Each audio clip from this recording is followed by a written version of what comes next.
नमस्ते दोस्तों, आज मैं आपको चक्रवृद्धि ब्याज के प्रश्न कराऊंगा। तो चलिए स्टार्ट करते हैं। पहला सवाल है, कोई निश्चित राशि 2 वर्षों में स्वयं की 1.44 हो जाती है। यदि वह वार्षिक रूप से संयोजित की जाती है तो ब्याज की दर क्या है। देखो, पहले वाला अमाउंट उसे प्रिंसिपल मानेंगे, अब बाद वाला अमाउंट है उसे मिश्रित धन यानी कि अमाउंट मानेंगे। अब देखिएगा, प्रिंसिपल 1 रुपया होगा और उस पर ब्याज लगने के बाद हो जाएगा 1.44। यही तो है, 1.44 हो जाएगा ब्याज लगने के बाद। अब देखिएगा, जब यहां से आप दशमलव हटाओगे तो दशमलव के बाद देखो यहां दो संख्याएं, तो इधर 2 जीरो ऐड हो जाएंगे। तो इधर क्या हुआ 100 और इधर क्या हुआ 144। जब प्रश्न हमारा 2 साल के लिए होगा तो आपको स्क्वायर रूट कर देना है, और 3 साल के लिए होगा तो क्यूब रूट कर देना है, और 1 साल के लिए होगा तो कुछ नहीं करना। ठीक है, तो देखो 10 का मैं 100 का स्क्वायर रूट करूंगा तो 10 आएगा, 144 का स्क्वायर रूट 12 आएगा। 10 रुपये से अमाउंट बढ़ के 12 हो गया तो उस पर प्रॉफिट हुआ 2 रुपये का। कितने पर? 10 पर। और प्रतिशत के लिए आप 100 से गुना करेंगे। 10 से कटाइए 100 को तो 10 बार में, और 2 का गुना 10 से करो तो 20% की दर है। दर कितनी है? 20% की है। सी ऑप्शन है सही जवाब। समझ में आ गया ना। अब देखते हैं अगला प्रश्न। अगला सवाल है, यदि 225 रुपये की राशि 2 वर्षों में 256 रुपये हो जाती है तो ब्याज की दर ज्ञात कीजिए। मैंने क्या बताया? पहले वाला अमाउंट प्रिंसिपल, बाद वाला अमाउंट मिश्रित धन। पहले वाला अमाउंट है 225 और हो गया ये 225 से 256। अब प्रश्न 2 साल के लिए रहेगा तो मैंने क्या बताया? स्क्वायर रूट करना है। स्क्वायर रूट तो 225 का स्क्वायर रूट होता है 15, 256 का होता है 16। कोई अमाउंट 15 से बढ़ के 16 हो गया, 1 रुपया प्रॉफिट हुआ। कितने पर हुआ? 15 पे। प्रतिशत के लिए गुना करेंगे 100 से। 15 से कटाओ, 15 छिक्के 90, 10 बचेगा तो 10 में तो जाएगा नहीं, ऐसे ही लिख दो बटे में 15। कटाइए, 5 दूने का 10, 5 तिया 15, तो इसको लिखोगे 6.2/3। 6.2/3 दिया गया पहले ऑप्शन में। ये हो जाएगा सवाल का सही जवाब। सभी को समझ में आ रहा है ना। अब देखते हैं अगला प्रश्न। अगला प्रश्न है, किस प्रति वर्ष चक्रवृद्धि ब्याज दर पर 2 वर्षों में 400 रुपये की राशि 441 हो जाएगी। पहले वाला अमाउंट प्रिंसिपल, बाद वाला अमाउंट मिश्रित धन। पहले वाला अमाउंट है 400 रुपये, बाद वाला अमाउंट है 441। प्रश्न 2 वर्ष के लिए है तो स्क्वायर रूट लगाएंगे। ठीक है, 400 का स्क्वायर रूट होता है 20 और 441 का होता है 21। कोई अमाउंट 20 से बढ़ के 21 हो गया तो 1 रुपया बढ़ गया 20 पर। प्रिंसिपल पे ही बढ़ेगा, ठीक है, और प्रिंसिपल पे ही कम होगा। और प्रतिशत के लिए आप 100 से गुना करोगे तो 20 से 100 को कटा लोगे, 20 पंजे 100, 5 बार में 5% की दर है। चक्रवृद्धि ब्याज के सवालों को आप 5 से 10 सेकंड में भी सॉल्व कर सकते हो। जो ट्रिक हम बता रहे हैं वो 10 सेकंड से ज़्यादा का समय नहीं लेगी। ठीक है, अब देखते हैं अगला सवाल। अगला सवाल है, कोई धनराशि चक्रवृद्धि ब्याज से 3 वर्ष में अपनी 8 गुनी हो जाती है। ब्याज की वार्षिक दर ज्ञात कीजिए। क्या करना है? प्रिंसिपल लिखना है, अमाउंट लिखना है। ठीक है, अब देखो पहली राशि 1 होगी तभी तो 8 गुनी 8 होगी भाई। 1 का 8 गुना 8 हो जाएगा, और ये 3 वर्ष में है। तो 3 वर्ष में है तो क्या करेंगे भाई? क्यूब रूट करेंगे। 2 वर्ष में होता तो स्क्वायर रूट करते।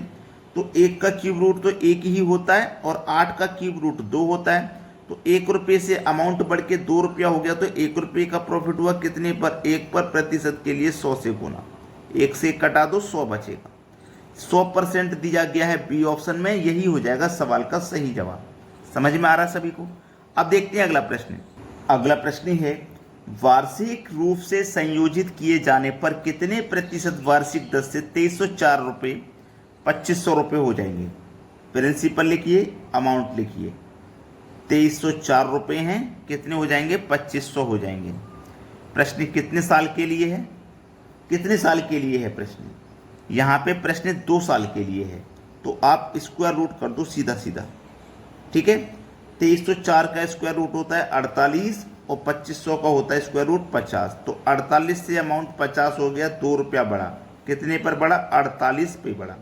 और प्रतिशत के लिए 100 से गुना करेंगे तो 2 से कटाइए 48 को तो ये 24 बार में कटेगा। ठीक है, चलिए 4 से इसको कटाइए 25 बार में, 4 से कटाइए इसको 6 बार में।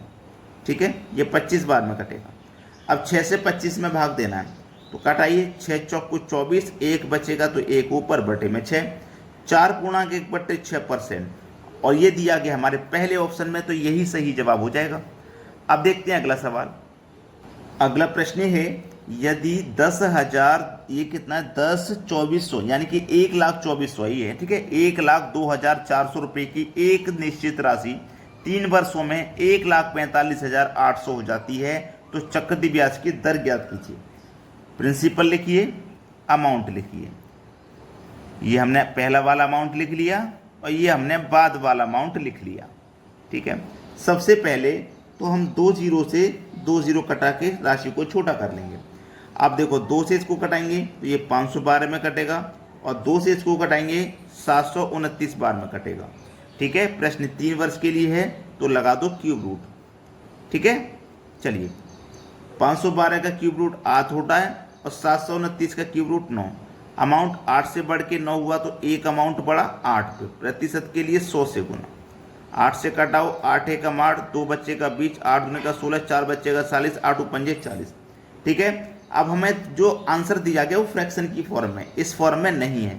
चलो तो 8 एक 8, ठीक है, 2 बच्चे का 20, 8 दूने का 16, 4 बच्चे का 4 में भाग नहीं जाएगा, 4 ऊपर लिखो, बटे में कितना 8, ये कट जाएगा, 4 एकम 4, 4 दूने का 8, तो 12.1/2, 12.1/2 इस तरीके से लिखा जाएगा, मतलब 12.5 हो गया।